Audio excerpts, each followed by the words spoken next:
सबसे बड़ा ग्रहण। जी हां, सूर्य पर सबसे बड़ा ग्रहण। कुछ ही घंटे बाद आसमान में इस साल का सबसे बड़ा भौगोलिक परिवर्तन होने वाला है। कुछ ही घंटे बाद इस साल का आखिरी और सबसे बड़ा सूर्य ग्रहण लगने वाला है। सूर्य ग्रहण यानी जब पृथ्वी और सूर्य के बीच चंद्रमा आ जाता है और सूर्य की रोशनी पृथ्वी तक नहीं पहुंच पाती है। सूर्य का ये ग्रहण काल हमारी मान्यताओं में बड़ा ही महत्वपूर्ण होता है। क्या होता है इसका असर, यही हम आज आपको बताने वाले हैं। दरअसल इस ग्रहण का आप पर अच्छा असर पड़ेगा या बुरा, ये जानना हर किसी के लिए बेहद जरूरी है।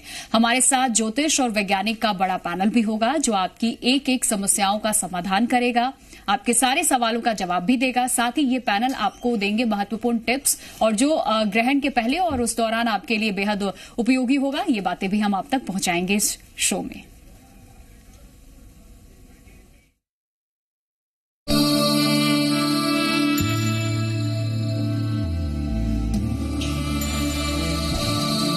जिस सूर्य पर टिका है हमारी धरती का अस्तित्व,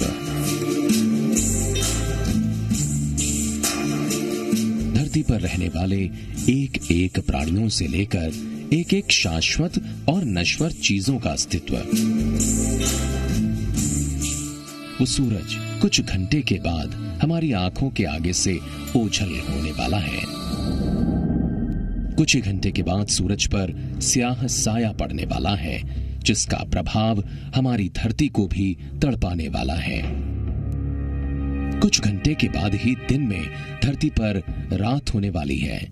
जी हां, वो रात जिसका जिम्मेदार होगा सूरज को अपने ओट में छिपाने वाला ग्रहण। वो ग्रहण जो अपने साथ शंकाओं के बादल लाता है, लोगों को डराता है, उन्हें आशंकाओं के साए में घेर लेता है। किसी भी ग्रहण का, चाहे वह सूर्य हो या चंद्र ग्रहण, वैज्ञानिक और धार्मिक दोनों ही दृष्टिकोण से खासा महत्व है। ये ग्रहण विशेष खगोलीय घटना होगी क्योंकि सूरज रिंग ऑफ फायर की तरह दिखेगा। यह नजारा बेहद खूबसूरत होगा, लेकिन नासा ने इसके लिए चेतावनी जारी की है। नासा ने कहा कि यह सूर्य ग्रहण जितना सुंदर होगा उतना ही खतरनाक भी होगा।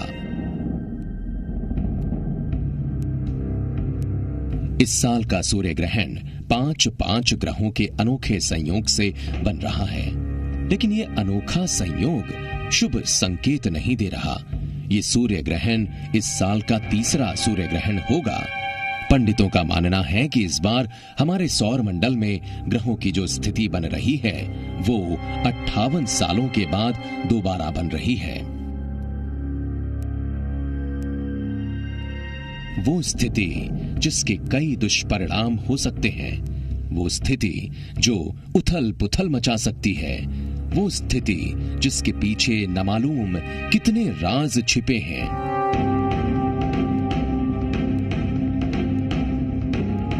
ऐसे में सवाल ये कि क्या सूर्य ग्रहण संकट के बादल लाने वाला है? क्या ये सूर्य ग्रहण देश दुनिया में अशांति फैलाने वाला है? क्या ये सूर्य ग्रहण राजनीति में अस्थिरता लाने वाला है? क्या ये सूर्य ग्रहण आपकी जिंदगी पर नकारात्मक असर डालने वाला है? ये तमाम सवाल इसलिए क्योंकि ग्रहण को लेकर इंसान के मन में सदियों से खौफ रहा है, अलग अलग धारणाएं रही हैं।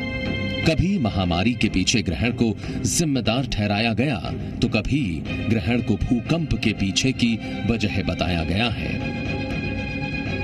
और इतिहास गवाह है कि ग्रहों की चाल ने धरती पर कई बार तहलका मचाया है, तबाही मचाई है, तो कई बार इसने धरती का नक्शा तक बदल दिया। कई बार कत्लेआम हुआ तो कई बार सत्ताधीशों के सिंहासन भी डोल गए। तो इस बार ये सूर्य ग्रहण धरती पर क्या असर डालने वाला है और इसके क्या दुष्परिणाम होने वाले हैं, हम जानेंगे, समझेंगे कि कैसे सितारों को शांत किया जाए, कैसे ग्रहों के रौद्र रूप से बचा जाए और कैसे मानव जीवन में उथल पुथल रोकी जाए।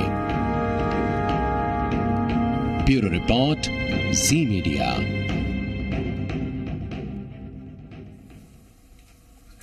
तो निश्चित तौर पर इस बार के सूर्य ग्रहण को लेकर तमाम असमंजस की स्थिति बनी हुई है, क्योंकि इस बार का जो सूर्य ग्रहण पड़ रहा है वो शुभ संकेत नहीं दे रहा है। बिल्कुल, तो इस सूर्य ग्रहण को लेकर के हम उपस्थित हुए हैं आपके सामने कि क्या कुछ जो सूर्य ग्रहण होगा उसके दुष्परिणाम भी होने वाले हैं और क्या इसके खास परिणाम भी आपकी जिंदगी पर होने वाले हैं, इसके बारे में हम चर्चा करेंगे। साथ ही आपको ये भी बताएंगे कि किन राशियों पर खासा इस बार इसका प्रभाव पड़ने वाला है और उससे बचने के लिए क्या उपाय आप कर सकते हैं।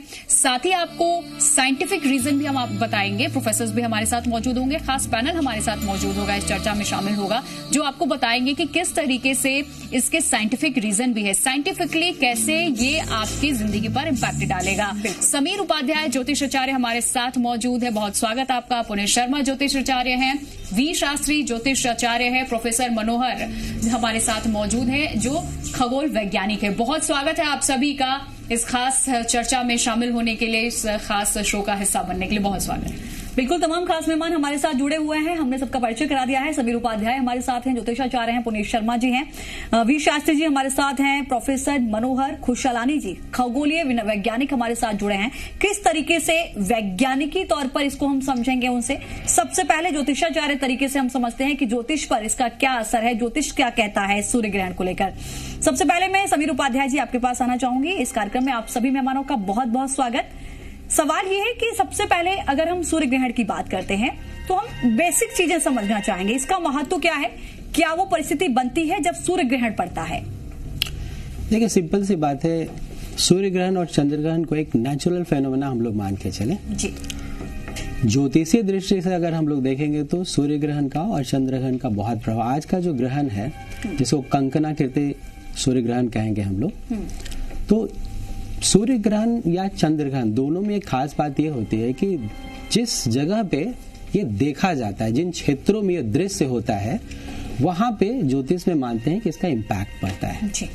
क्योंकि ये साल का आखिरी सूर्य ग्रहण है और इसका जो भाग्य है वो भारत सहित पाकिस्तान, श्रीलंका, मालदीव, बांग्लादेश, भूटान, चीन, म्यांमार, अफगानिस्तान सहित एशिया के लगभग सभी देशों में, थोड़ा अफ्रीका का पूर्वी भाग, उत्तर पूर्वी भाग है वहां, और ऑस्ट्रेलिया में देखा है। एक बड़े भूभाग पे इसका प्रभाव है।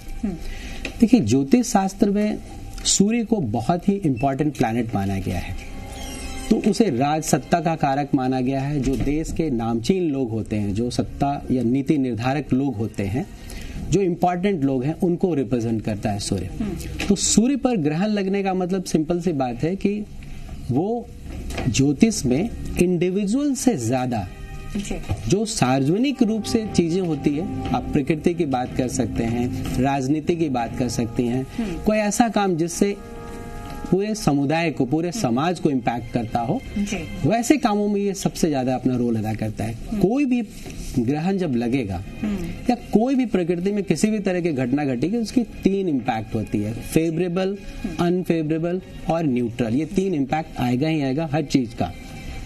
ऐसे ही हम लोग ज्योतिष शास्त्र में सूर्य ग्रहण को लेते हैं। नॉर्मली सूर्य ग्रहण का जो प्रभाव होता है लगभग 2 महीने तक अपना इम्पैक्ट मान के चले पूर्ण सूर्य ग्रहण का देखने को मिलता है। तो ऐसे में ये सूर्य ग्रहण इसलिए ज्यादा इम्पोर्टेंट है क्योंकि आने वाले 15 दिन के बाद चंद्र ग्रहण भी लगना है। जी जी। तो ज्योतिष शास्त्र में 10 जनवरी 2020 को चंद्र ग्रहण भी लगने वाला है। तो ऐसे में ये सूर्य ग्रहण बहुत इम्पोर्टेंट है। अगर हम लोग उसे देश के संदर्भ में देखें तो जो भारत की कुंडली बनती है, स्वतंत्र भारत की कुंडली, वो वृषभ लग्न और कर्क राशि की बनती है। ये ग्रहण देश के लिए, देश के नीति निर्धारकों के दृष्टिकोण से देखेंगे तो थोड़ा बेहतर नहीं है। यहाँ डरने की बात नहीं, सतर्क होने की बात है, क्योंकि ऐसी स्थिति में हम लोग अमूमन देखते हैं कि जो प्राकृतिक घटनाएं हैं वो ज्यादा, जिसको कहते हैं प्राकृतिक आपदाओं की बात करें तो ज्यादा देखने को मिलती है। समाज का सौहार्द थोड़ा बिगड़ने वाला है। देश की कुंडली में चंद्रमा में शनि की अंतर्दशा लग रखी है, तो ये जो दौर चल रहा है वैसे ही बहुत बेहतर नहीं है। ऐसे में इन 2 ग्रहणों का, खास करके सूर्य ग्रहण का आना, जो राजनीतिक माहौल है उसमें काफी उठापटक की स्थिति बोलेंगे। विरोधी पक्ष, विपक्ष जो है आक्रामक होता नजर आ रहा है। समाज का, सोसाइटी का जो तबका है, उन सबों के लिए कह सकते हैं आने वाले दिनों में सद्भाव थोड़ा सा बिगड़ता नजर आ रहा है। वो इस तरीके से दुष्प्रभाव भी छोड़ने वाला है और खास भी हो सकता है। और क्या कहते हैं ज्योतिषाचार्य, ये हमने जान लिया, लेकिन अब जरा रुक कर लेते हैं मनोहर जी का, और वैज्ञानिक किस नजरिए से इसको देख रहे हैं, इस ग्रहण को, ये भी जान लेते हैं इनसे। हाँ, तो ऐसा है कि सूर्य जो है अभी इन्होंने कहा कि एक प्लेनेट है, ज्योतिष विद्या में प्लेनेट माना जाता है, पर असल में प्लेनेट्स बाकी सब है। सूर्य नहीं, चंद्रमा भी प्लेनेट नहीं है, तो लेकिन इनको सबको ग्रह माना जाता है एस्ट्रोलॉजी में। तो सूर्य बिल्कुल बीच में है, उसके चारों तरफ सारे प्लेनेट्स घूम रहे हैं, जैसे मरकरी है, वीनस है, मार्स है, अर्थ तो ही है, जुपिटर है, सैटर्न है, यूरेनस है, प्लूटो को आजकल नहीं माना जा रहा है एज अ प्लैनेट। तो ये सब इसके चारों तरफ घूम रहे हैं और इसकी एक मैग्नेटिक शक्ति है जिसको हम ग्रेविटी बोलते हैं। उसकी वजह से जैसे एक पत्थर को, रस्सी के साथ एक पत्थर को बांध के घुमा लो तो बिल्कुल एक सर्कल में घूमता है बिना किसी उसके। तो ग्रेविटी जो है वो एक तरह का फोर्स है, एक तरह की एनर्जी है जिसके बेसिस पे सारे प्लैनेट्स घूम रहे हैं। और सन जो है वो सोलर सिस्टम जो है उसका सेंटर है, लेकिन जो मिल्की वे है उसका सन एक is one of the stars, एक सितारा ही है। और उस तरह से बहुत सारे सितारे हैं जो मिल्की वे में, उसके मिल्की वे के सेंटर में घूम रहे हैं। और जो पूरे मिल्की वेज हैं, पूरे दुनिया में कितने सारे नेबुले हैं, मिल्की वेज हैं, हर तरह की चीजें हैं, वो सारे जो हेवनली बॉडीज हैं वो सब घूम रही हैं। तो एक तरह का वो मैजिकल डांस है। तो हमारे जो पुरानी, जो प्राचीन संस्कृति और प्राचीन विद्या थी, उसमें एस्ट्रोनॉमी का गजब का काम हुआ है। उन्होंने जो प्रेडिक्शंस किए हैं कि कौन सा प्लैनेट कैसे घूमेगा, क्या करेगा, और इतने साल पहले जब कोई टेलीस्कोप नहीं होता था, उसके हिसाब से उन्होंने पूरी अच्छी सी मैथमेटिकल कैलकुलेशंस करके और पूरे उनका पास्ट सब कुछ प्रेडिक्ट किया। तो उसके हिसाब से keeping earth as the centre, क्योंकि सारी जो एस्ट्रोलॉजी है वो बेस कि मैं जो पूरे विश्व का, मैं खुद वो जो हूँ उसका सेंटर हूँ और बाकी सब मेरे चारों तरफ घूम रहे हैं। और उसके हिसाब से जो कॉन्फ़िगरेशन बनता है उसके हिसाब से उन्होंने अपनी एस्ट्रोलॉजिकल साइंस की है। सर एक छोटा सा सवाल है मेरा आपसे, जैसा कि आपने कहा ज्योतिष जो मानता है, क्या विज्ञान इस पर भरोसा करता है कि इसके कोई नकारात्मक इफेक्ट, सकारात्मक इफेक्ट होते हैं? विज्ञान का क्या मानना है इसमें? अब देखिए, विज्ञान का मैं कहता हूँ उसमें बहुत सारी चीजें मिथ्स बन जाती हैं और कुछ चीजें रियलिटी होती है। साइंटिफिकली देखा जाए तो कोई बहुत बड़ा असर इंसानों पे नहीं होगा। कि मतलब कि क्या 2.5 मिनट का जो टोटल एक्लिप्स है, आपकी बार यहाँ टोटल भी नहीं, एन्युलर है, तो मैं बाद में समझाऊंगा। तो 2.5 मिनट के एक्लिप्स में क्या फर्क पड़ने वाला है? लेकिन एनिमल्स को अगर आप देखो तो उनका एक रिदम है, एक पर्टिकुलर साइकिल है। उसके बावजूद एनिमल्स पे कुछ टाइम के लिए उनको एक शंका सी हो जाती है कि क्या हो रहा है। जैसे सॉन्ग बर्ड्स हैं, कोयल वगैरह है, कुकूज हैं, तो ये जो बर्ड्स हैं ये गाना बंद कर दी क्योंकि उनके जो बायोलॉजिकल रिदम है उसमें वो चीज है ही नहीं, उस टाइम पे रात है ही नहीं, कंफ्यूज हो जाते हैं। स्पाइडर्स जो है रात को अपने वेब को वापस लपेटना शुरू करते हैं, तो जैसे ही सूर्य ग्रहण होता है तो अपने वेब को लपेटना शुरू कर देते हैं। जो फार्म एनिमल्स हैं जैसे गाय है, भैंस है, ये जो है ये लेट जाते हैं थोड़ी देर के लिए। तो ये बहुत सारे जो दूसरे लामास जो हैं उनका बड़ा स्ट्रेंज चीज है, वो एक जुट में इकट्ठे हो जाते हैं और उसमें इकट्ठे होकर और वो ऑब्जर्व करते हैं लाइक ह्यूमन बींग्स कि क्या जबरदस्त कमाल की चीज हो रही है। उसको देख के और बहुत अमेजमेंट के साथ उसको देखते हैं। तो ये एनिमल्स के ऊपर ही इफेक्ट होता है, लेकिन उसमें लॉन्ग टर्म इफेक्ट कोई नहीं होता। डॉग्स अगर आपके वो आप देखो एनिमल्स जो आप पालतू कुत्ते वगैरह है उनको तो वैसे भी अगर आप कमरे के अंदर हो तो उससे कोई असर नहीं होता। ठीक है। तो कहने का मतलब अब एक चीज जो है, एक जो जिसके बारे में डाउट होता है कि कहते हैं कि सूर्य ग्रहण के टाइम जो अगर बच्चा पैदा होता है या पेट में होता है तो उस टाइम पे एक अगर आप मदर के उस पर एक छोटा सा कोई पेन से मार्क कर दो तो बेटे या बेटी के ऊपर बर्थ मार्क दिखता है। अब ये पूरा इस तरह इस पे पूरा इन्वेस्टिगेशन नहीं हुआ, लेकिन मुझे मिले हैं कुछ लोग जो साइंटिफिक बैकग्राउंड के, जो कहा कि ये चीज हुई है, उस पे अभी ज्यादा रिसर्च नहीं हुआ है। ठीक है, उसको छोड़ करके धार्मिक और वैज्ञानिक दोनों ही दृष्टि से इस सूर्य ग्रहण का खासा असर देखने को मिलता है, मिला-जुला प्रभाव देखने को मिलता है। बिल्कुल नहीं उस पर कौन सा खासा असर हो रहा है? मैंने तो ये बताया कि सिर्फ एक एग्जाम्पल दिया है मैंने। आई नो, आपने कहा कि वो वन एग्जाम्पल ऐसा है जो ज्योतिष और विज्ञान दोनों से मैच खाता है, दोनों मैच बट अदर की अगर हम बात करते हैं तो आपने कहा कि इंसानी तौर पर वो इतना असर नहीं पड़ता। हो सकता है कि एनिमल्स के लिए जो रिलेटेड आपने किया उस पर एक बड़ा इम्पैक्ट देखने को मिल सकता है। ठीक है सर, हम आपके पास लौटेंगे। वी शास्त्री जी इस वक्त हमारे साथ जुड़े हैं। वी शास्त्री जी, मेरा एक सवाल, जैसा कि अभी मनोहर जी ने कहा बच्चे से रिलेटेड, ये जो इस बार का सूर्य ग्रहण पड़ रहा है, अक्सर हम ये सुनते हैं कि गर्भवती महिलाओं को इस वक्त में बहुत ज्यादा सावधानी बरतनी चाहिए।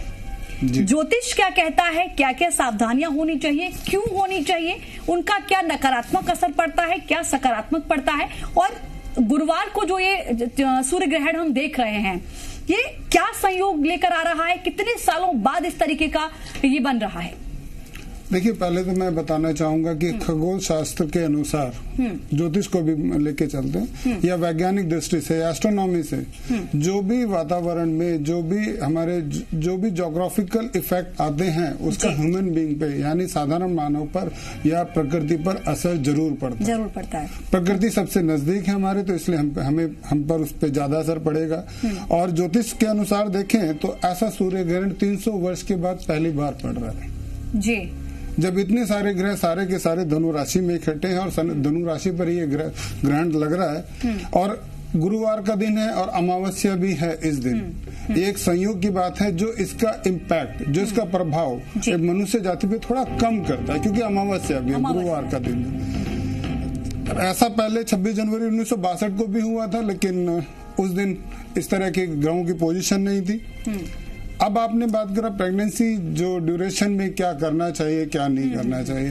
देखिए, ज्यादा इसमें पढ़ने की जरूरत नहीं है, बस ये है थोड़ा सा खान पान का अपना विशेष ध्यान रखें और सावधानी बरतने की आवश्यकता सबसे ज्यादा मुझे लगता है। मेरे मित्र जो ज्योतिष शास्त्री जी हैं, अभी समीर जी ने बताया कि इसका पड़ोसी देश पे से बहुत कुछ असर होने वाला है। पड़ोसी देश में भी इसका इम्पैक्ट पंजाब सरकार पर और पंजाब के मुख्यमंत्री पर ज्यादा जरूर देखा जा सकता है। आने वाले 3 से 15 दिन में कुछ प्राकृतिक आपदाएं जैसे भूकंप, सुनामी पूरी तरह सुनामी तो नहीं कहा जाएगा, पर आंशिक तौर पर इसका इम्पैक्ट पड़ सकता है। भारत सरकार को भी इसका खामियाजा भुगतना पड़ सकता है। 23 जनवरी तक भारत सरकार को भी एक अपयश की स्थिति का सामना करना पड़ सकता है। जी बिल्कुल, पुनीत शर्मा भी हमारे साथ हैं, उनसे भी जान लेते हैं कि उनका ज्योतिषी क्या कहता है इस बार के सूर्य ग्रहण को लेकर के। जी, जो भी खगोलीय घटना होती है, जैसे अभी मेरे साथ सभी लोग यहाँ पे चर्चा कर रहे हैं कि हर एक खगोलीय घटना का हर इंसान पे, प्रकृति पे और हम सब लोगों पे असर होता है और ये नकारा नहीं जा सकता, क्योंकि जब भी कोई ग्रहण होता है तो आपकी ऊर्जाएं जो है, हम पंच तत्वों से बने हुए हैं और हमारी ऊर्जा जो है वो थोड़े समय के लिए, जो हमारा मेन सोर्स है ऊर्जा का, उससे वंचित हो जाती है। थोड़ी देर के लिए उससे वो अलग हो जाती है। उस समय में हमारा शरीर जो है एक कंफ्यूजन की स्थिति में आ जाता है। जो वो नॉर्मल एक्टिविटीज होते हैं उसमें थोड़ा सा जो चेंज आता है वो ही हमें भ्रमित कर देता है, हमारी ऊर्जाओं को भ्रमित कर देता है। इसीलिए साइंटिफिक दृष्टि से भी, वैज्ञानिक दृष्टि से भी और ज्योतिष की दृष्टि से भी अगर हम अपने ग्रहों को समझ के अपनी ऊर्जाओं को एक तरह से संजो लें और इसे मेडिटेशन के द्वारा ड्यूरिंग जब ये ग्रहण लगता है उस समय हम अपना जप तप से शुरू करके स्नान से इसका मोक्ष करें और बीच का जो समय है उसमें हम किसी भी सुंदरकांड, गायत्री मंत्र और किसी भी धार्मिक ग्रंथ का पाठ कर सकते हैं, जिससे कि हमारी ऊर्जाएं उस समय में संकलित रह सकती हैं और हम इसके दुष्प्रभावों से बच सकते हैं। हर प्रत्येक राशि के ऊपर इसका अलग अलग प्रभाव रहेगा, उसकी हम चर्चा करेंगे। बिल्कुल, तो आगे राशियों के बारे में भी हम चर्चा करेंगे, लेकिन वापस समीर जी का मैं रुख करना चाहूंगी, क्योंकि बताया आपने कि किस तरीके से इस देश के लिए ये क्या कुछ हितकारी साबित होगा या फिर इसके दुष्प्रभाव देखने को मिलेंगे। इस वक्त जो देश हमारा जिस दौर से गुजर रहा है, राजनीतिक अस्थिरता बहुत है इस देश में इस वक्त की स्थिति पर अगर हम गौर करें तो उस मायने में क्या ये सूर्य ग्रहण किस तरीके का इम्पैक्ट लेकर के आने वाला है, कितना पॉजिटिव या कितना नेगेटिव होने वाला है राजनीति के लिहाज से अगर इसे देखा जाए तो? देखिए, राजनीति के हिसाब से देखें, क्योंकि सूर्य को तो सत्ता का कारक ही माना जाता है। जो भी सत्ता के शीर्ष पे बैठे होते हैं, राष्ट्रपति, प्रधानमंत्री, राज्यों के मुख्यमंत्री, राज्यपाल, सबों को, जितने गणमान्य लोग हैं, सेनापति, जो भी लोग हैं, इंपॉर्टेंट लोग जो नीति निर्धारक होते हैं, उनको ही रिप्रेजेंट करता है। तो ऐसी स्थिति में अभी अगर देश के दृष्टिकोण से अगर देखेंगे तो इस ग्रहण का इम्पैक्ट, क्योंकि भारत की कुंडली, जो स्वतंत्र भारत की कुंडली बनते हैं, यहाँ कुछ लोगों को मैं एक जानकारी देना चाहूँ, बहुत सारे लोगों को पता नहीं होगा। भारत की आजादी में या यहाँ जो स्वतंत्रता की हम सांस ले रहे हैं, इसमें ज्योतिषियों का भी योगदान है। जब हमारा देश स्वतंत्र हो रहा था तो डॉक्टर राजेंद्र प्रसाद तत्कालीन जो राष्ट्रपति बनने वाले थे और प्रधानमंत्री जवाहरलाल नेहरू जी ने उज्जैन वासी सूर्य नारायण व्यास जी से देश का मुहूर्त निकलवाया था, आजादी का मुहूर्त निकला था। और मध्य रात्रि में जो ली गई थी, आजादी दी नहीं गई थी, आजादी मध्य रात्रि को मांगी गई थी। तो आप यहाँ बोल सकते हैं कि ज्योतिषियों का योगदान तो देश में है ही। ठीक है, एक बात और बोलना चाहेंगे आगे बढ़ने से पहले। सर बता रहे थे कि सूर्य का जो कॉन्सेप्ट है, एक्चुअली वहीं से शुरू होता है ज्योतिष शास्त्र। जो हमारे प्राचीन काल में एस्ट्रोलॉजी आया कहाँ से? देखिए, ज्योतिष शास्त्र को अगर सबसे पहले उसकी संधि विच्छेद करें, उसके शब्द को ज्योति प्लस शास्त्र, प्रकाश दिखाने वाला शास्त्र को ज्योतिष शास्त्र कहते हैं। तो वही लोग थे, वही जीव जंतु थे जिन्होंने क्लू दिया कि कुछ ऐसी चीजें हैं जो पृथ्वी पे हो रही है जिसे हम नहीं पकड़ पा रहे। हमारे ऋषि मुनियों ने देखा कि ग्रहण के समय ये सारी जो चेंजेस आ रहे हैं प्रकृति में, नेचर में, जीव जंतुओं में, कुछ तो क्लू है। तो वही अनुसंधान करते करते करते ये कॉन्सेप्ट आया जिसे एस्ट्रोलॉजी कहते हैं, जिसमें हम सूर्य को भी ग्रह मानते हैं, चंद्रमा को भी ग्रह मानते हैं, जबकि चंद्रमा सैटेलाइट है पृथ्वी का। तो एक कॉन्सेप्ट आया जिसे ज्योतिष शास्त्र कहते हैं। और ज्योतिष शास्त्र का मतलब भी है प्रकाश दिखाने वाला शास्त्र, अंधकार की तरफ ले जाने वाला नहीं। ग्रहण की जब बात करेंगे तो ग्रहण में भी हमारे ऋषि मुनियों ने डरने की बात नहीं कही है। इन्होंने कहा कि देखिए, ग्रहण में सबसे ज्यादा क्या होता है, जब आप बाहर निकलते हैं ग्रहण के समय में, तो आपके ऊपर जो इम्पैक्ट उसका रहेगा, एक तो सूर्य ग्रहण कौतूहल बस आप देखेंगे तो आपकी आंख खराब हो सकती है। ठीक है, नेक डाई से नहीं देखना है। तो उन्होंने उसके लिए एक इंतजाम किया, लॉजिकल इंतजाम कि इसके थोड़ा डराना पड़ेगा। वो वक्त ऐसा था जब धर्म कर्म में लोग ज्यादा विश्वास करते थे, वैज्ञानिक एस्पेक्ट को कम महत्व देते थे। ठीक है, तो उन्होंने ये व्यवस्था की घर में रहो। तो अभी भी बोलते हैं हम लोग कि घर में रहो, यात्रा मत करो उस दौरान। दूसरा कि वैसे लोग जिनके ऊपर मास डिपेंड करता है, जैसे राष्ट्रपति हैं, प्रधानमंत्री हैं, वैसे लोग जो राजनेता हैं, विपक्ष के राजनेता हैं, तो अभी जो सूर्य ग्रहण मिला है, इसमें सबसे बड़ी बात हम लोग करते हैं भाई आपको संयमित होना चाहिए, क्योंकि एक ऐसा दौर जहां पे गलत बयानबाजी, आप राजनीति का सबसे निम्नतम स्तर अभी देख सकते हैं। देश की कुंडली में चंद्रमा में शनि की अंतर्दशा लग रखी है और ऐसे में इस ग्रहण का आना, और ग्रहण भारत की राशि कर्क है, कर्क राशि वालों के लिए ये बहुत बेहतर नहीं है। तो ये कर्क से छठे घर में लगेगा तो विवाद, मतभेद, देश की जो आर्थिक स्थिति है, यहाँ की जो सद्भाव कहते हैं, धार्मिक सद्भाव की बात करें, वो बिगड़ता नजर आ रहा है। कुछ प्राकृतिक आपदाओं की बात करें तो ऐसे में करना क्या है, बेसिकली जो भी नीति निर्धारक लोग हैं वो सतर्क रहें, संयमित रहें। एनडीआरएफ की टीम वो मुस्तैद रहे, पुलिस के लोग, सेना के लोग, क्योंकि ये एक ऐसा समय जहाँ पे हमारे जो सीमावर्ती जो देश है वहां से भी कुछ परिस्थितियां ऐसी बन सकती हैं। यानी हम ये कह सकते हैं कि पूरी तरीके से चौकन्ना रहना चाहिए इस सूर्य ग्रहण। हर व्यक्ति को भी अपना योगदान देने के लिए तैयार रहना चाहिए। बिल्कुल। और एक जो बेहद महत्वपूर्ण बात समीर जी आपने कही कि पहले क्या था कि डराया इसलिए गया कि लोग इसको डर में, क्योंकि पहले ऐसा होता था कि डर की वजह से उसको फॉलो करने लगते थे। बिल्कुल मानेंगे। हो सकता है कि इस तरीके से समझाया जाए तो फॉलो करने में थोड़ी प्रॉब्लम हो, डेफिनेटली। लेकिन जब उसको हम एक संस्कृति, संस्कार, परंपरा और डर से जोड़ देते हैं तो वो फॉलो बहुत ईजी हो जाता था। इस बात को मैं आपकी को मानती हूँ। वी शास्त्री जी, मैं एक सवाल आपसे, क्योंकि पिछली बार भी वो अधूरा रह गया, क्योंकि तमाम दर्शक इस वक्त हमारे शो को देख रहे हैं। मैं चाहूंगी कि उस व्यक्ति के लिए भी हम इस सूर्य ग्रहण को समझें। राजनीतिक तौर पर हमने समझ लिया, हमने एक देश के सबसे बड़े व्यक्ति के बारे में बात कर ली, लेकिन वो छोटा व्यक्ति भी, उसकी जिंदगी भी उतने ही मायने रखती है जितनी एक बड़ी व्यक्ति की अपने लिए। मैं ये समझना चाहूंगी कि जो आम व्यक्ति है उस पर क्या असर पड़ेगा। और एक बार फिर से मैं सवाल दोहराऊंगी, क्योंकि तमाम भ्रांतियां हम गर्भवती महिलाओं को लेकर देखते हैं, तो जरा विस्तार से वो चीज समझाइए कि जो महिलाएं गर्भवती हैं, जिनको बच्चा होने को है, उन पर कोई नकारात्मक असर ना पड़े, वो क्या करें। क्योंकि कहा यह जाता है कि जब सूतक लग जाता है, थोड़ी ही देर में सूतक की भी संभावना है लगने की, 5:30 बजे के आसपास, सूतक लगने के बाद किस टाइम तक उनको क्या क्या सावधानियां बरतनी है?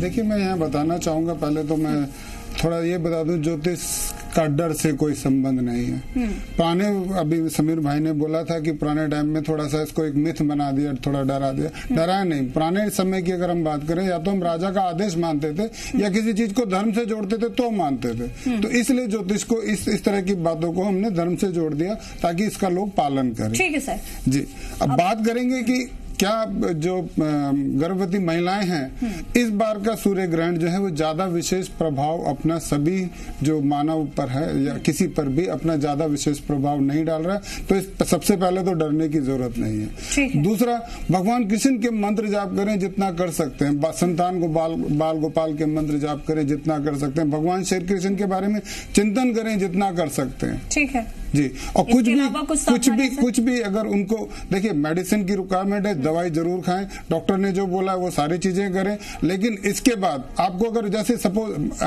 मान लीजिए पानी का प्यास लगे, आप ग्रहण काल खत्म होने का वेट कोई करेंगे, उसमें थोड़ा सा तुलसी के पत्ते डाल लीजिए। मैं ये चीज आपसे समझना चाह रही थी सर, क्योंकि देखिए हम लोग भी संस्कृति से जुड़े हुए हैं, अक्सर सुनते आए हैं कि जब ग्रहण पड़ता है इसका एक साइंटिफिक रीजन है, सब्जी नहीं काटनी चाहिए, आपको खाना नहीं खाना चाहिए, बाहर आपको जिस वक्त ये ग्रहण पड़ रहा है उस वक्त आपको सूर्य को देखना नहीं है, सूतक पड़ रहा है तो उस वक्त आपको सोना नहीं है, कोई ऐसा कार्य नहीं करना है। इन सबके ज्योतिष के साथ साथ को हम चर्चा में शामिल करेंगे, लेकिन इस बीच हमारे साथ हमारी एक दर्शक जुड़ चुकी है, आस्था। बहुत स्वागत आस्था आपका हमारे इस खास कार्यक्रम में। बताइए आपका क्या सवाल और किनसे सवाल है? हेलो जी, हेलो, मैं आस्था बोल रही हूँ जयपुर से। जी आस्था, क्या सवाल आपका? मेरा ये सवाल था कि मेरा अपना बेटा और बेटी के बारे में कैसे पूछना है। वो बेटे की जन्म राशि से सिंह है और बेटी की जो है वैसे का नाम जो है वो पैदा हुई थी, मैं आपको बता रही हूँ, बेटा तो हुआ है। आस्था जी, हम पूरी डिटेल न चाहते हुए जानना चाहेंगे कि आपके बेटे की राशि क्या है। राशि के हिसाब से बताना बहुत आसान होगा क्योंकि हम राशि पर जिक्र भी कर रहे हैं। कुंभ राशि, सिंह राशि जी और वृष राशि भी क्या प्रभाव पड़ेगा? ठीक है, आप जानना चाहती हैं कुंभ और सिंह राशि पर इस सूर्य ग्रहण का क्या असर पड़ेगा, हम जान लेते हैं। पुनीत शर्मा जी ज्योतिषाचार्य हमारे साथ इस वक्त जुड़े हैं। पुनीत जी, जरा आप बताइए कि इन दो राशियों के लिए इस बार कैसा आया है ये सूर्य ग्रहण? सिंह राशि की अगर हम बात करते हैं तो सूर्य खुद ही प्रभावित हो रहे हैं और सिंह राशि के वो स्वामी ग्रह भी हैं। सिंह राशि से ये 5वें स्थान के ऊपर पड़ने की वजह से अगर आप जानना चाहते हैं, अगर वो एजुकेशन फील्ड में है या अभी वो स्टडी कर रहे हैं या किसी एग्जाम के लिए प्रिपेयर कर रहे हैं, आपके बेटे हैं या बेटी हैं जो भी, तो उन्हें थोड़ा सा मेहनत ज्यादा करनी पड़ेगी, उन्हें दिक्कतें आ सकती हैं। अगर वो अपना कंसंट्रेशन को बढ़ाना चाहते हैं तो उन्हें सूर्य उपासना करनी चाहिए और गायत्री मंत्र का जप करना चाहिए, जिससे कि उनका एक कंसंट्रेशन बढ़ेगा और वो अपने काम में सक्सेसफुल हो जाएंगे। दूसरा, आपने जो कुंभ राशि के लिए पूछा है, कुंभ राशि से के लिए ये वाला जो ग्रहण का असर होगा ये बहुत ही अच्छा होगा। इच्छा पूर्ति का समय रहेगा। आप जो भी मैनिफेस्ट करना चाहते हैं, जो भी आपके डिजायर्स हैं, ड्रीम्स हैं, आप उनसे एक पेपर पे लिखवाइए और उसे वो रोज पढ़ें, इससे पॉजिटिविटी आएगी। तो बहुत शुभ फल उन लोगों के लिए, कुंभ राशि के लिए रहेंगे। बहुत शुक्रिया आस्था जी, उम्मीद करते हैं कि आपके सवालों का जवाब आप तक पहुंच गया होगा। उपाय भी बताए गए हैं आपको कि ये उपाय जो आपको करने हैं वो भी आप कर सकते हैं, उनसे आपको बहुत ज्यादा फायदा भी मिल सकता है। और इस वक्त एक और हमारे साथ कॉलर जुड़ी हुई हैं, प्रियंका जुड़ चुकी हैं लुधियाना से। बहुत स्वागत प्रियंका आपका, बताइए क्या सवाल आपका? हेलो जी प्रियंका, क्या सवाल? मैं ये पूछना चाहती हूँ, मैं गर्भवती हूँ, तो ये पूछना चाहती हूँ कि गर्भवती में मुझे क्या क्या करना चाहिए? जी चलिए वी शास्त्री जी से जान लेते हैं, क्योंकि इसको लेकर के हम चर्चा भी इन्हीं से कर रहे थे। गर्भवती महिलाओं को क्या सावधानी बरतनी चाहिए इस स्तर पे? देखिए, कम से कम मूवमेंट रखें, बाहर कम निकलें। अभी बोला था किसी ने, मेरे मित्र ने, कि बाहर ये एक मिथ है, मिथ नहीं है। सन की रेज जो हम पर इम्पैक्ट जो पड़ता है, जो एटमॉस्फेरिक रेज जो हम पे इम्पैक्ट पड़ती है, ये हमारे हीमोग्लोबिन को इफेक्ट डाल सकती है। हमारे बॉडी के अंदर 70% लिक्विड है, ये उस लिक्विड को इफेक्ट डाल सकती है, जिसकी वजह से हमारा जो हीमोग्लोबिन फ्लक्चुएट कर सकता है। इसलिए आप जो भी खाना है, जो भी पीना है, उसमें तुलसी के पत्ते जरूर अवश्य डालें। तुलसी के पत्तों में एक माइनर परसेंटेज ऑफ मर्करी होता है जो किसी भी तरह के चीजों को शुद्ध कर सकता है। सीधे वैज्ञानिक तौर पे आपने इसको बताया किस तरीके से होना चाहिए, तो रुक कर लेते हैं हम प्रोफेसर मनोहर का, उनसे जान लेते हैं इन हार्मफुल रेज के बारे में इस दरमियान, और खास करके जो प्रेग्नेंट लेडीज हैं उन पे कैसा असर होगा इसका। देखिए, 2.5 मिनट तक अभी ये वाला जो एक्लिप्स होने वाला है, जिसको कंप्लीट एक्लिप्स कह रहे हैं, 2.5 मिनट का है। रात को हम कितने घंटे बगैर ये मानता हूँ कि सूर्य की रोशनी में एक तरह की वो हैप्पीनेस इंडेक्स बढ़ जाता है आपका, मगर 2.5 मिनट में क्या फर्क पड़ने वाला है। मेरा एक सवाल इन तीनों टाइमिंग बताया जा रहा है जो 2.5 मिनट का, मैं थोड़ा सा कंफर्म करना चाहूंगी क्योंकि दर्शक भी देख रहे हैं, आप देख रहे हैं, लोग जुड़ भी रहे हैं। एक दर्शक है, जरा उनका हम सवाल ले लें, उसके बाद हम इस पर आगे बढ़ेंगे। नरपत जी हमारे साथ जुड़ रहे हैं। नरपत जी, बहुत स्वागत है कार्यक्रम में आपका। क्या सवाल है सर, पूछिए। जी नमस्कार, सवाल दोहराइए।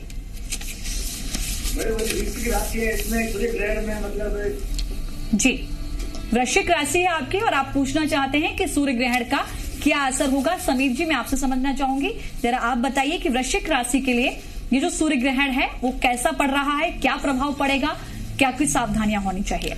देखिए, बेसिकली सिर्फ राशि के हिसाब से अगर चले गए ना तो वृश्चिक राशि वालों के लिए उतना अच्छा नहीं है ना?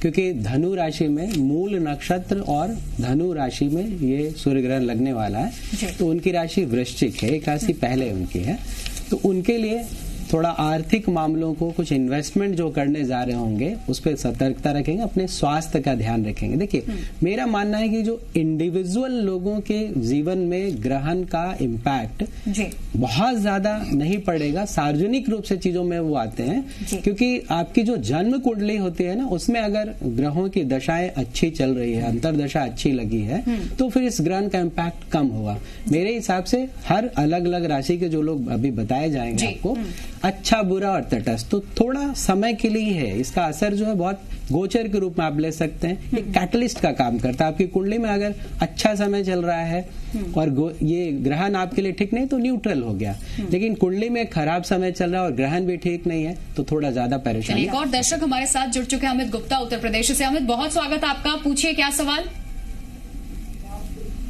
हेलो जी अमित। हेलो अमित, अगर आप हमें सुन पा रहे हैं, क्या सवाल, आप अपना सवाल रखिए। जी, आपकी राशि क्या है अमित, आपसे जानना चाहेंगे। आपकी कुंडली होगी आपके पास, उसमें आपकी राशि भी मेंशन होगी। क्या खास किस राशि के हैं आप? सिंह राशि। अच्छा, चलिए, ये सिंह राशि के बारे में जानना चाहते हैं। पुनीत जी बताइए, सिंह राशि के बारे में पहले भी हमने जिक्र किया और आप ही से जाना है, दोबारा एक बार फिर हमारे दर्शक जानना चाहते हैं कि क्या कुछ खास असर हो सकता है या क्या दुष्प्रभाव, उससे बचने के क्या उपाय। जी, सिंह राशि के लिए आप ऐसा कीजिए कि ईस्ट फेसिंग आप गायत्री मंत्र का उच्चारण कीजिए, सूर्य भगवान का ध्यान करके वहां पे पीले फूलों से रंगोली बनाइए, क्योंकि ये समय आपकी ऊर्जाओं के लिए थोड़ा सा आपके मान सम्मान को लेके चिंता का विषय बना सकता है। तो आपको बहुत सोच समझ के अपने सीनियर्स, अपने जूनियर्स, अपने सबॉर्डिनेट्स के साथ बातचीत करनी है। व्यवहार आपका बहुत संतुलित रहना चाहिए। तो व्यवहार आपको संतुलित रखना है, ये सिर्फ आपके लिए ही नहीं है, जो भी सिंह राशि वाले इस शो को देख रहे हैं और वो भी अगर जानना चाहते हैं तो आप अपनी राशि के बारे में समझ सकते हैं। और नंबर लगातार आपके सामने फ्लैश हो रहा है, एक बार फिर से हमारा अनुरोध है, आप जल्दी से कॉल लगाइए, हमारे साथ जुड़िए। तमाम खास मेहमान हमारे साथ जुड़े हैं। एक दर्शक राजस्थान से बब्बा राम जी हमारे साथ जुड़े हैं। बहुत स्वागत है सर आपका कार्यक्रम में। क्या सवाल है, क्या जानना चाहते हैं, पूछिए।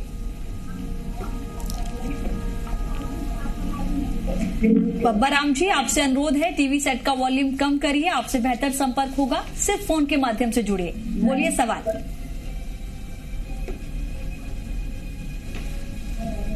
मैडम, कन्या राशि की आपने सिंह राशि बोल दी, मैंने कन्या बोला था लेकिन आवाज जो थोड़ा नहीं आ रहे थे, इसलिए कन्या राशि पे बता रहा हूँ मैंने, कन्या राशि होती है।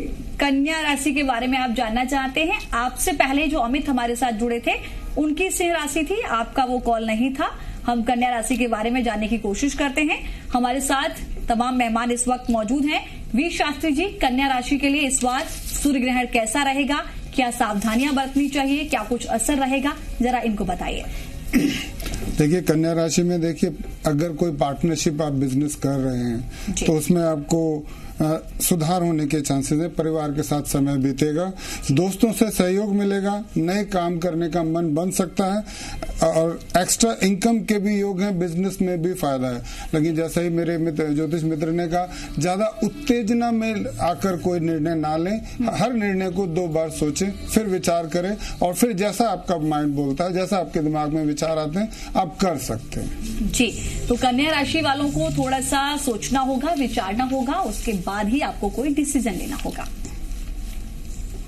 बिल्कुल, तो सूर्य ग्रहण को लेकर के लगातार हम आपको जानकारी दे रहे हैं किस तरीके से ये सूर्य ग्रहण आपके लिए खास होने वाला है और क्या इसके दुष्प्रभाव भी होने वाले हैं, और खास करके लोग बड़ी दिलचस्पी भी ले रहे हैं। लक्ष्मी, साइंटिफिक रीजन भी, हालांकि ज्योतिष आचार्य भी मानते हैं कि इसका होता है। मनोहर जी से इस बारे में चर्चा हो रही थी, वही अधूरी आपकी बात जो है सर, मैं चाहूंगी आप उसको पूरी कीजिए। आप समझा रहे थे कि किस तरीके से ये रेज जो है निकलती हैं और वो हार्मफुल हो जाती हैं। ज्योतिष आचार्य ने भी ये माना है कि इसके पीछे एक साइंटिफिक रीजन होता है। तुलसी के पत्ते का भी जिक्र यहाँ पर किया जा रहा है, और उसका क्या साइंटिफिक इफेक्ट हमारे बॉडी पे होता है उस खास वक्त के दरमियान जब एक ग्रहण लगता है जिससे ये हार्मफुल रेज निकलती है, उस वक्त उस पत्ते का जब आप सेवन करते हैं।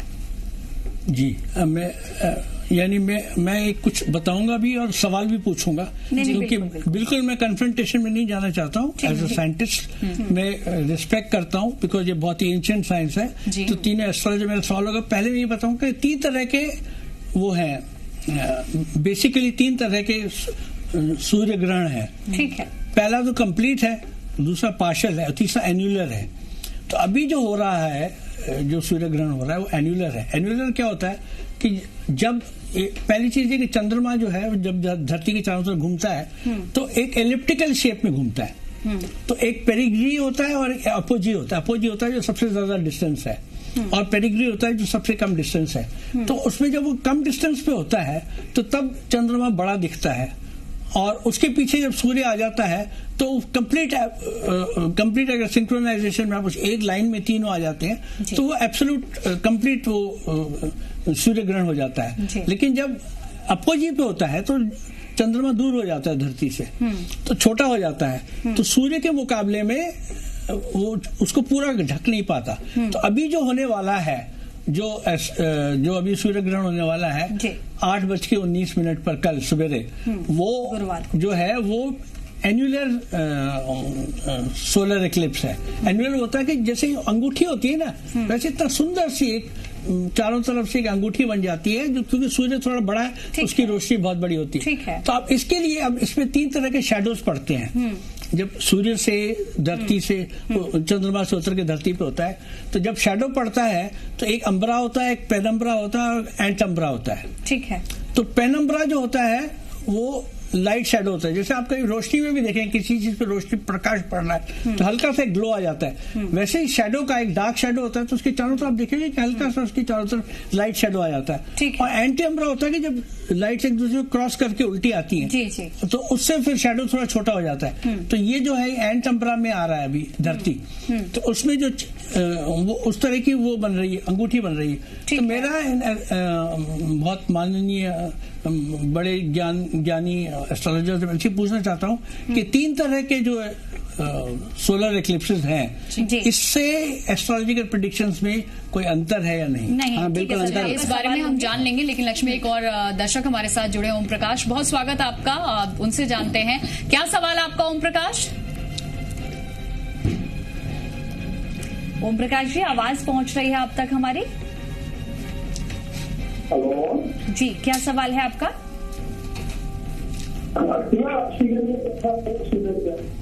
माफी चाहेंगे, आपकी आवाज स्पष्ट रूप से हम तक नहीं पहुंच पाई। एक बार फिर से आप अपना सवाल दोहराइए, कोशिश करिए कि टीवी का वॉल्यूम आप कम करें ताकि आपकी आवाज स्पष्ट रूप से हम तक पहुंचे और बेहतर संपर्क हो पाए। बोलिए प्रकाश जी, क्या सवाल है आपका? चलिए, तुला राशि के बारे में जानना चाहते हैं और एक एक करके राशियों के लिए भी यहाँ पर लोग जानना चाहते हैं। पुनित शर्मा जी का रुख करते हैं वापस से, चूंकि राशियों का बार बार जिक्र आपसे हो रहा है। तुला राशि के बारे में जरा बताइए, क्या खास और क्या सावधानियां यहाँ बरतनी होगी इस ग्रहण में? तुला राशि क्योंकि शुक्र की राशि है और इससे तीसरे घर में धनु राशि में मूल नक्षत्र में ग्रहण लग रहा है, और इस वक्त सबसे खूबसूरती का विषय ये है कि आज के दिन ही मंगल भी अपना गोचर बदल रहे हैं और वो भी वृश्चिक राशि में आज रात को चले जाएंगे। और इस समय धनु और तुला के बीच में मंगल का बैठना, इन्हें बहुत सावधानी से बैलेंस तरीके से चलना पड़ेगा। आप अगर अभी किसी भी मसले को लेके चिंता से ग्रसित हैं या आपकी कोई ब्लॉक पेमेंट्स हैं या कोई चीजें हैं, उनके लिए लिए अभी आप थोड़ा सा पेशेंस रखें और सबसे अच्छा उपाय जो आपको राहत दे सकता है इस समय वो ये है कि अपने अगर भाई बहनों के साथ भी आपके संबंध खराब हैं तो उन्हें आप थोड़ा सा म्यूचुअल अंडरस्टैंडिंग के साथ और पेशेंटली डिस्कस करें और उस चीज को समाधान करने की कोशिश करें। उपाय के लिए आप अपने घर के अंदर अगर आपके पास में गंगा जल है तो उसे अपने स्नान के जल में जरूर इस्तेमाल करें। जी, तो उम्मीद करते हैं प्रकाश जी आपके सवाल का जवाब आप तक पहुंचा होगा। जो उपाय आपको बताए गए हैं आप कोशिश करिए कि आप उनको करें तो आपको बेहतर फायदा मिलेगा उनसे और आपकी जो समस्याएं हैं हो सकता है कि उनका समाधान भी आप तक पहुंच जाए।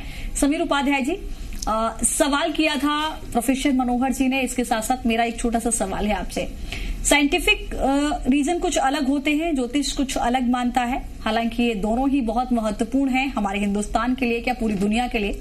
दोनों के बिना ही काम नहीं है, दोनों ही अपनी अपनी जगह बहुत ज्यादा चीजों को रखते हैं। मैं ये समझना चाहूंगी कि हम आम आदमी की बात कर लेते हैं कि हमारे जीवन पर क्या असर पड़ेगा। सूर्य ग्रहण जब होता है तो ये कहा जाता था कि सूर्य पर विपत्ति उस वक्त पड़ती है, तो क्या ये सच है? क्या ऐसे भी हम इसको देखें कि नहीं उस वक्त हमें कुछ कार्य शुभ इसलिए नहीं करने चाहिए क्योंकि जिनकी बदौलत जिसकी वजह से हम अपनी जिंदगी जी रहे हैं वो उस वक्त आपत्ति में होते हैं और उनको उस आपत्ति से निकालने के लिए हम उस वक्त कहते हैं कि भजन करना चाहिए, भागवत पढ़नी चाहिए, गीता पढ़नी चाहिए, कुछ ऐसा करना चाहिए जो कि बहुत ज्यादा भक्तिमय हो और आपको शांति प्रदान करे। बिल्कुल ठीक बात। देखिए, सबसे बड़ी बात क्या है कि ग्रहण, फिर से बोलेंगे, एक एस्ट्रोनॉमिकल फेनोमेना है, क्योंकि जब चंद्रमा पृथ्वी का चक्कर लगा रही है और पृथ्वी सूर्य का चक्कर लगा रही है तो ये तो साल में 5 ग्रहण आएगा ही, 3 और 2 का रेशियो रहेगा ही रहेगा। सर ने जो पूछा अभी पीछे कि ग्रहण का जो गणित है उसमें क्या पूर्ण सूर्य ग्रहण, खंडग्रास सूर्य ग्रहण और जिसे कंकणाकृति कहते हैं, वलयाकार सूर्य ग्रहण कहते हैं, क्योंकि मैं तो ज्योग्राफी का स्टूडेंट रहा हूं तो मुझे मालूम है। तो ऐसे में हम लोग क्या करते हैं, एस्ट्रोलॉजी में इसको एक तरह से गोचर, ट्रांजिट कहते हैं, उसके रूप में यूज करते हैं। तो जैसे ट्रांजिट में अच्छा, बुरा और न्यूट्रल ट्रांजिट हर राशि के लिए अलग अलग होता है, क्योंकि कॉन्सेप्ट हमारे एस्ट्रोलॉजी का है। तो उसमें क्या है, देखिए, एस्ट्रोलॉजी के कॉन्सेप्ट में हर चीज को, दुनिया की जितनी भी चीजें हैं, एक ज्योतिष शास्त्र में मान्यता ये है कि ये जो 9 ग्रह है, बेसिकली कॉन्सेप्ट है एक तरह से क्या एस्ट्रोलॉजी, उसमें मान्यता है कि इसका पृथ्वी पर रहने वाले या पृथ्वी पर स्थित जो भी लिविंग और नॉन लिविंग थिंग्स है उस पर इसका इम्पैक्ट पड़ता है। तो ऐसे में सभी को 12 राशियों में, 27 नक्षत्रों में और 9 ग्रहों के अधीन कर दिया गया, क्लासिफाइड कर दिया गया, वर्गीकृत कर दिया गया है। अब ये सूर्य ग्रहण, अब उसी अकॉर्डिंगली एक नियम कानून ज्योतिष का बनाया गया कि जब कभी ये ग्रहण की स्थिति बनेगी, ग्रहण का मतलब देखिए जो फिक्स्ड है हमारे यहाँ शास्त्रों में, जो कॉन्सेप्ट लिया गया किसी जमाने में एस्ट्रोनॉमी, एस्ट्रोलॉजी से ही जो साइंटिफिक फैक्ट्स वेरीफाई होते गए उसको करके एस्ट्रोनॉमी बनी है। ठीक है, तो अमावस्या के दिन और अमावस्या से प्रतिपदा की तरफ जब हम बढ़ रहे होंगे तो उस वक्त सूर्य ग्रहण लगता है। और प्रत्येक, जब भी अभी चंद्र ग्रहण आएगा तो पूर्णिमा के दिन होगा, पूर्णिमा और प्रतिपदा के बीच में वो गणित बनेगी, वो जो सर्किल है उसके हिसाब से। तो हम लोग क्या करते हैं एस्ट्रोलॉजी में, क्योंकि ट्रांजिट के रूप में यूज करते हैं, गोचर के रूप में इस्तेमाल करते हैं, तो पूर्ण सूर्य ग्रहण को 3 महीने तक इम्पैक्ट देते हैं। अगर वो खंडग्रास सूर्य ग्रहण है तो 1.5 महीने तक देते हैं। और ये जो कंकणाकृति सूर्य ग्रहण की बात कर रहे हैं हम लोग, वलयाकार सूर्य ग्रहण की बात कर रहे हैं, तो ये जो होता है इसको 15 से 20 दिन मैक्सिमम देते हैं कि इसका इम्पैक्ट रहेगा। ठीक है, किसी पे भी ज्योतिष में। तो सार्वजनिक रूप से ऐसा फिर से बताएंगे कि सूर्य ग्रहण का, चंद्र ग्रहण का इम्पैक्ट प्रकृति पे ज्यादा इम्पैक्ट करता है, कुछ सार्वजनिक चीजों पे ज्यादा इम्पैक्ट। जैसे कोई बड़ा नेता कोई बात कह गया, उसके विरोध में बड़ी सी बात होगी, सामान्य जैसे अभी प्रदर्शन हो रहा है, हिंसक प्रदर्शन में तब्दील हो गया। तो ये एक ऐसा माहौल जहाँ पे आप अपने आपे में नहीं रहते हैं, आपका मस्तिष्क कहिए, आपका मन कहिए, क्योंकि चंद्रमा मन का कारक माना गया एस्ट्रोलॉजी में और सूर्य को आत्मा का कारक माना गया। तो आप ये देखें कि अमावस्या के दिन सूर्य और चंद्र का मिलन होता है। अब ये चूंकि पृथ्वी और सूर्य के बीच में चंद्रमा आ जा रहा है, इसलिए सूर्य की छाया हमारे ऊपर, चंद्रमा की वजह से वो सूर्य पूरा दिख नहीं रहा है, वो ग्रहण के रूप में दिख रहा है। तो ऐसे में जरूरी है कि सतर्कता ज्यादा बरते हैं। जी, एक दर्शक जुड़ चुके हैं बिहार से, आशुतोष। बहुत स्वागत आशुतोष आपका, बताइए क्या सवाल है, क्या जानना चाहते हैं आप? नमस्कार। चाहते हैं, जैसे कि हमारी एक लड़की है आदिति कुमारी नाम है उसका, और मई महीने में इसका जन्म हुआ था, मीन राशि है। चलिए, मीन राशि के बारे में जानना चाहते हैं। मीन राशि वालों के लिए ये सूर्य ग्रहण किन मायनों में खास या क्या दुष्परिणाम लेकर के आता है, जानते हैं पुनीत शर्मा जी से। जी, मीन राशि के लिए धनु राशि में ये लगने वाला ग्रहण जो है, ये उन्हें सावधानी बरतने की जरूरत है कि उनके व्यवसायिक क्षेत्र में अगर वो किसी जॉब में है तब उन्हें सतर्क रहने की जरूरत है। और संयम, जैसे बार बार सभी लोग बता रहे हैं, संयम जो है ये अपने आप में एक बहुत बड़ा उपाय और समाधान रहता है।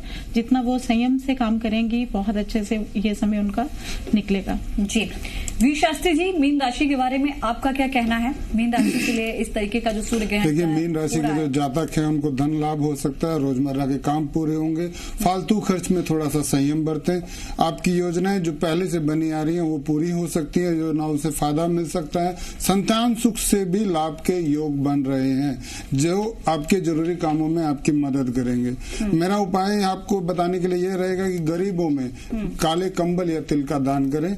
हाँ, फिर मैं बोलूंगा कोई भी विशेष निर्णय अगर आपको आने वाले 15 दिन में लेना है, सोच समझकर, पूरी तरह विचार विमर्श कर वस्तुस्थिति स्थिति का ज्ञान कर तभी डिसीजन लें, तभी निर्णय लें।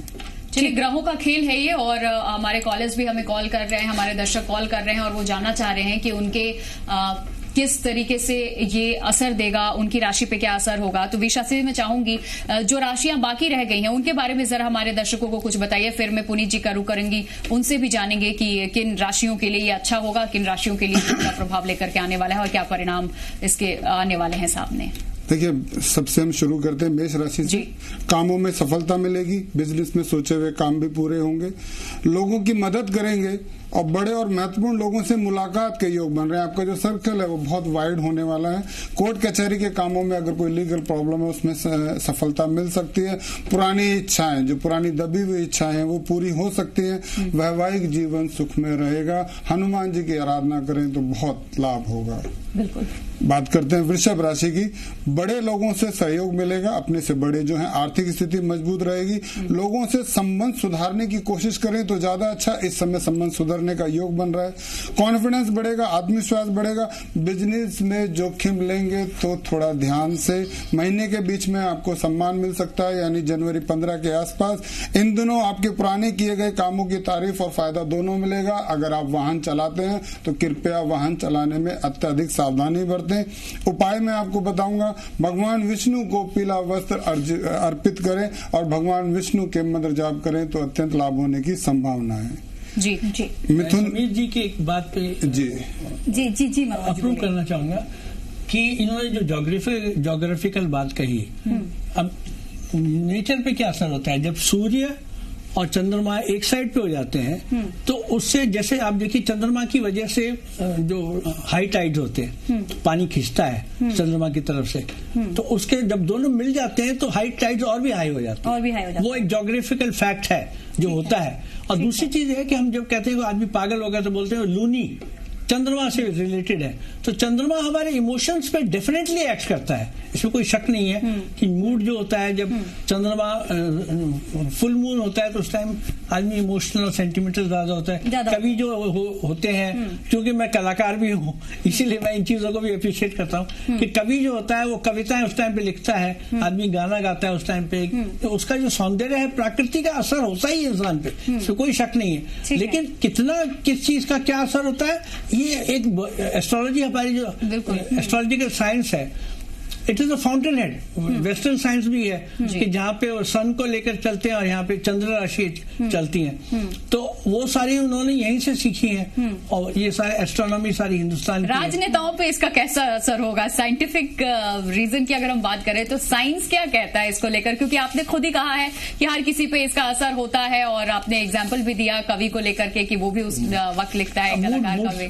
मूड पे डेफिनेटली असर पड़ता है। अगर आप सुंदर वातावरण में, कई लेखक होते हैं जो 6-6 महीने जाके पहाड़ों में रहते हैं और वहां जाके अपनी किताब लिखते हैं, तो वहां की जो प्रकृति का जो सौंदर्य है वो उसके साथ बोलती है। तो हो सकता है इनके पास कोई ऐसी क्या ऐसा ज्ञान आ गया है इतने सालों की, वो क्या बोलते हैं रिसर्च के बाद, कि इन्होंने कुछ निकाल लिया है। लेकिन मेरा एक सवाल और है कि हम तो 7 प्लैनेट्स की बात करते हैं और यूनिवर्स जो है एक कॉस्मिक डांस है जिसपे पूरे कितने सारे सन्स एंड स्टार्स हैं। अभी साइंस कितने डिस्कवर कर रहे हैं एक्सो प्लैनेट्स जो दूसरे चंद्रमाओं के दूसरे सूर्यों के चारों तरफ घूम रहे हैं प्लैनेट्स। वहां पे ये भी रिसर्च किया जा रहा है कि जो है यहाँ पे कुछ हो सकता है कि यहाँ लाइफ हो, यहाँ पे पानी है, यहाँ पे वो है। तो अगर ये सब हम इन 9 प्लैनेट्स को देख करके हम अपनी वो करते हैं और राहु और केतु भी उसमें और जुड़ जाते हैं, तो अगर हम इन प्लैनेट्स को लेकर के हम ये एस्ट्रोलॉजी की प्रेडिक्शन करते हैं तो क्या जो दूसरी हेवनली बॉडीज हैं, जो दूसरे स्टार्स हैं, क्या उनका असर नहीं होता है? क्या उसको एस्ट्रोलॉजी ने लिया है इसके अंदर? हो सकता है एस्ट्रोलॉजिकल साइंस एक्यूरेट हो, लेकिन हमारा नॉलेज अभी बहुत बड़ा है, लेकिन अभी भी कुछ सीमितता नहीं है। चलिए ठीक बात है। देखिए यहाँ पे जुड़ चुके हैं, समीर जी आगे कंटिन्यू कीजिएगा। एक दर्शक हमारे साथ जुड़ चुके हैं जयपुर से। बहुत स्वागत, आपका नाम और क्या सवाल सर आपका? तो दादी से मेरा सवाल ये है कि एक तो ये जो ग्रहण का जो समय है उसके दरमियान ये फीडिंग टाइम है सभी के लिए, बच्चों के लिए, बड़ों के लिए, बुजुर्गों के लिए, तो खाने पीने में क्या सावधानी बरतें? दूसरा सवाल मेरा ये है कि ग्रहण के दरमियान मंत्र की सिद्धि कैसे प्राप्त की जाती है, उसके क्या उपाय है? वी शास्त्री जी। देखिए, खाने का तो मैं आपको पहले ही बता चुका हूँ, जितना जरूरत हो उतना ही भोजन करें, यथासंभव भोजन करें, ज्यादा ना खाने की कोशिश करें या ज्यादा इसके इम्पैक्ट का असर ज्यादा हो सकता है। रही आपके कि मंत्र की सिद्धि कैसे हो सकती है, आप कौन से मंत्र की सिद्धि करना चाहते हैं ये आपके ऊपर डिपेंड करता है। आप किसी भी मंत्र का बीज मंत्र ले लीजिए, तांत्रिक मंत्र ले लीजिए, उसका जितना ज्यादा, ये माना जाता है हमारे ज्योतिष शास्त्र के अनुसार कि ग्रहण काल में जो भी हम मंत्र जाप करते हैं उसका हमें 11 गुना फल मिलता है। तो आपके जो भी मंत्र आप सिद्ध करना चाहते हैं वो कितने के मल्टीप्लिकेशन में आप उसको करेंगे, तो उसको आप 11 से डिवाइड कर लीजिए, उतने मंत्र कम से कम आपको जपने होंगे जिसकी वजह से वो मंत्र की सिद्धि आपको प्राप्त हो सके। चलिए, उम्मीद करते हैं आपके सवाल का जवाब आपको मिल गया होगा। वापस समीर जी का रुख करते हैं, आपको बीच में रोका था, मैं चाहूंगी अब अपनी बात पूरी कीजिए। बिल्कुल ठीक बात। देखिए, जब कॉन्सेप्ट एस्ट्रोलॉजी का डेवलप्ड हुआ ना, तो उसमें जो व्यवस्था की गई ग्रहों की, मैं आपको यहाँ एक रोकना चाहूंगा। जब कॉन्सेप्ट डेवलप हुआ एस्ट्रोलॉजी का, ज्योतिष शास्त्र जब मानव रचना हुई थी तभी मानव रचना के वक्त ही ज्योतिष शास्त्र भी बना दिया गया था। ब्रह्मा जी ने जब ये मानव का रचना की थी तभी ऋषि पराशर को ये आदेश दिया गया था कि वो मनुष्य के कल्याण के लिए ज्योतिष शास्त्र का ग्रंथ लिखें, जो व्रत पराशर होरा शास्त्र में लिखा गया। ठीक है। तो ये जो कॉन्सेप्ट है तो उसमें सर का कहना था कि बाकी ग्रहों का, गैलेक्सीज का क्यों नहीं असर आता है। तो ये जो कॉन्सेप्ट है, जो सूर्य की परिधि की जो बात हम लोग करते हैं, जो हम लोग एक्सिस है, उसमें 12 से 16 डिग्री के अंदर अंदर जो प्लैनेट्स आते हैं उनके ऑब्जर्वेशन को ऑब्जर्व किया गया है और उसी के आधार पर ये कॉन्सेप्ट देगा। जो ग्रह बाहर है, जैसे हर्सन, नेपच्यून, प्लूटो की बात करते हैं, तो वो उससे बाहर निकल जाता है, तो इसलिए उसको भारतीय ज्योतिष में काउंट नहीं किया। महाराष्ट्र की तरफ अगर आप जाएंगे वहाँ हर्सन, नेपच्यून को भी कंसिडर करते हैं, लेकिन जो पौराणिक जो हमारी जो ज्योतिष शास्त्र है, भारतीय ज्योतिष शास्त्र की बात करें, तो जो निर्णय पद्धति हमारा है उसके हिसाब से उसको इसलिए नहीं लिया गया है क्योंकि उसकी जो दूरी है, उसका जो सर्किल है वो कम है। समय अब थोड़ा सा कम है, तो मैं चाहूंगी कि जो बहुत ज्यादा जरूरी, बहुत मुख्य बिंदु है, हम उन पर चर्चा करें। प्रोफेसर मनोहर जी, मेरा एक अंतिम सवाल समझ लीजिए, आप विस्तार से समझना चाहूंगे, क्योंकि हमने शुरुआत सियासत से की, राजनीति से की, क्या इम्पैक्ट पड़ेगा। हिंदुस्तान है, अपने साथ साथ पड़ोसियों का बहुत ख्याल रखता है और ये हमारी संस्कृति भी है। पड़ोसी मुल्क पर इसका क्या असर पड़ रहा है, जो बाकी के हमारे पड़ोसी देश हैं उन पर क्या असर पड़ रहा है इसका, साइंस के लिहाज से, जैसा कि आपने ये तो कहा कि फर्क तो पड़ता है, हर चीज पर पड़ता है, और आपने एक एग्जाम्पल भी दिया। तो मैं चाहूंगी कि बहुत ही कम शब्दों में आप जरा इसका विश्लेषण करिए। नहीं, अगर आप नेचर के हिसाब से करें तो भारत में इतनी सारी नदियां हैं, जल एक एरिया जिसमें मैं बहुत काम करता हूँ, पूरे भारत में इतनी नदियां हैं जितनी कहीं नहीं है, बिल्कुल किसी देश में नहीं है। अगर मैं आपसे एक पूछूं कि आपको बताऊं कि पाकिस्तान में 5 या 7 डैम्स बनी हैं, तो कोई अंदाजा लगा सकता है कि हिंदुस्तान में कितनी होगी? मैंने जब लोगों से पूछा, कोई बोलता है 50, कोई बोलता है 100। मतलब आपका कहना है कि साइंस के हिसाब से ये कहना बहुत मुश्किल होगा। 10 सेकंड है बस मेरे पास। नहीं, बस ये कहता हूँ 4,500 डैम हिंदुस्तान में बनी है। ठीक। तो भारत की जो ज्योग्राफिकल शेप इतना सुंदर है, इसीलिए स्रोत तो है ज्ञान का। ये जो ग्रहण बन रहा है, जो नक्षत्र इस बार बन रहा है, इसमें खास आपको संयम रखने की जरूरत है। और क्या कुछ इम्पैक्ट ये डालने वाला है देश दुनिया में, और हमारे पॉलिटिशियंस पे भी, इसके बारे में भी हमने चर्चा की। तमाम खास मेहमानों का बहुत बहुत शुक्रिया, आप हमारे इस चर्चा में शामिल हुए। बहुत शुक्रिया आप सभी का। तो बिल्कुल समय इतना ही था, इस चर्चा को आगे नहीं बढ़ा सकते। तमाम दर्शक हमारे साथ जुड़े, तमाम मेहमान हमारे साथ जुड़े, आप सभी का बहुत शुक्रिया। एक बार फिर से अपने दर्शकों से कहना चाहेंगे, गुरुवार को सूर्य ग्रहण पड़ रहा है, सूतक लग चुके हैं, आपको विशेष ध्यान रखना है, आपको पूजा करनी है, कोई ऐसा कार्य नहीं करना है जिससे कहीं न कहीं एक नेगेटिव इंपैक्ट पड़े। गर्भवती महिलाओं के लिए हम जाते जाते कहेंगे विशेष सावधानी आपको बरतनी है, कोई ऐसा कार्य नहीं करना है इससे आने वाले बच्चे के स्वास्थ्य पर कोई नकारात्मक असर हो। नमस्कार।